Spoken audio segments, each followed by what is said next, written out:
Derbi, vedno poseben, neprecenljiv, a tudi poln čustev, elementov drame. Res vrhunec slovenskega klubskega nogometa brez primere. Pogled na polne tribune je povedal dovolj, prava redkost je, da je treba pred domačimi tekmami zapreti blagajne na stadionu še pred začetnim sodniškim žvižgom. Ljudski vrt je bil razprodan, na tribunah pa 12.500 ljudi, kar je rekord v derbijih mariborskega in ljubljanskega prvoligaša v samostojni Sloveniji. Ob prihodu ekip na igrišče najprej svečan trenutek.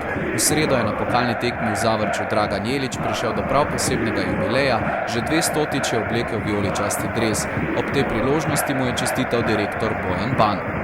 Potem pa tekma, dramatična, razburljiva, a žal dvomljiva, z odločitvami, ki so vznemirjale strasti na igrišču in tribunah. Res izredno lepa kulisa danes v Ljudskem vrtu. Na srečo znajo Štajerci pričarati se na čudovito vzdušje, kar se drugače v naših prostorih pogreša.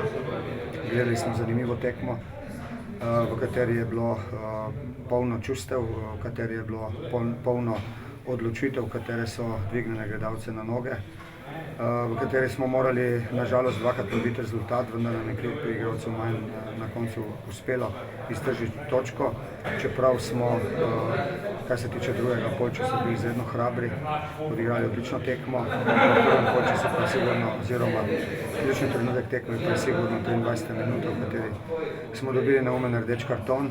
Do tistega trenutka bistveno boljša ekipa na igrišču in prepričan sem, da bi vse skupaj, če se to ne bi zgodilo, izgledalo veliko bolje, oziroma da bi mi tekmo danes dobili, kajti nasprotnika smo do tistega trenutka popolnoma eliminirali, ni obstajal na igrišču, mi smo imeli priložnosti in komaj po izključitvi je v določenih trenutkih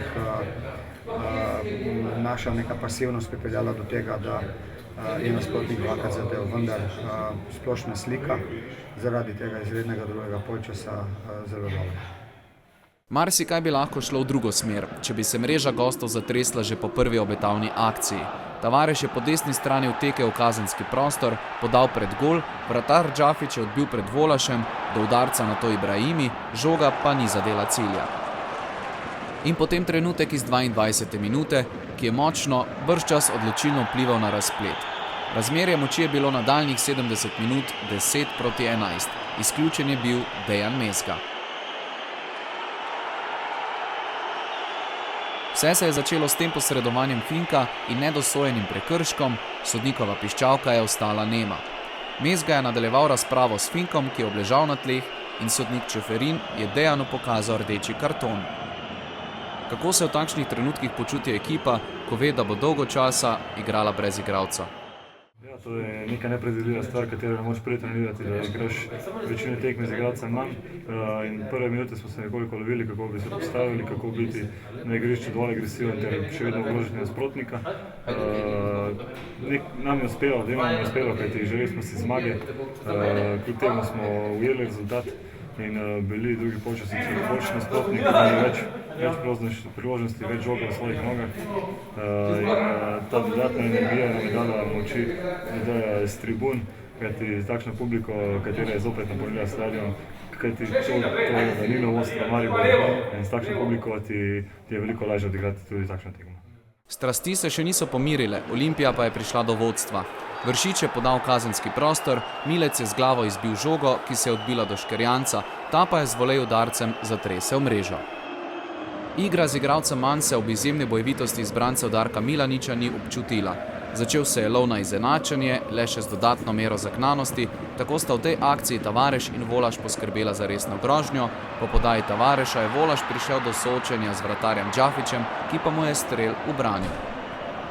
Da je šlo za prav posebno tekmo, je potrdila končnica prvega polčasa. Po kratki kombinaciji po izvajanju avta s Tavarešem je Cvijanović podal z desne strani ob stranski črti pred gol, kjer je vratar Džafić izbil žogo pred Volašem, a le do Ibrahimija, ki je natančno nameril v levi kot za izbruh navdušenja na tribunah.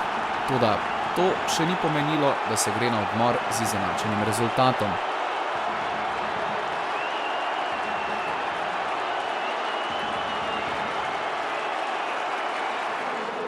V sodnikovem podaljšku so gostje spet povedli. Po udarcu Vršiča je posredoval Handanović in žogo odbil, pritekel pa je Valenčič in z bližine spravil žogo v mrežo. Živahno je bilo tudi v nadaljevanju tekme, ko smo spet videli več podjetnosti strani mariborske ekipe in spet nekaj vznemirjenj zaradi obrobnih odločitev. Kako sodniška merila lahko vplivajo na dogajanja, se je pokazalo v tej akciji, ko je po kotu vratar Džafić ulovil žogo, nato pa nešportno odrinil Argusa, ki je padel po tleh.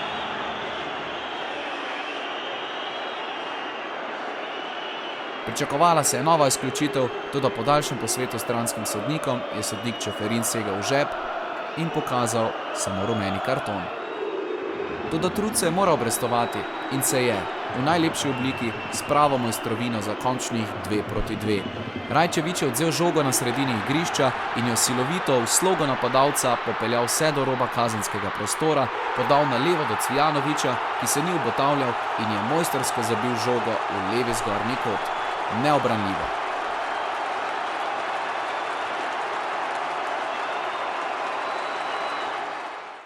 Prvo bi v tej priložnosti se zahvalil tem fantastičnim navijačem, ki so nas spodbujali res od prve do zadnje minute, dali to neko energijo, ki smo jo čutili tudi igralci.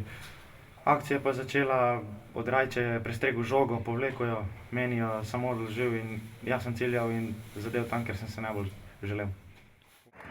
NK Maribor, Olimpija, torej po vseh dogodkih ob čudoviti kulisi s tribun, ki jo lahko doživimo samo v Mariboru, 2-2. Gostje zdaj mirujejo do vikenda, vijoličasto odpravo pa čaka pot v Brago. V četrtek bo že naslednja tekma v Ligi Evropa.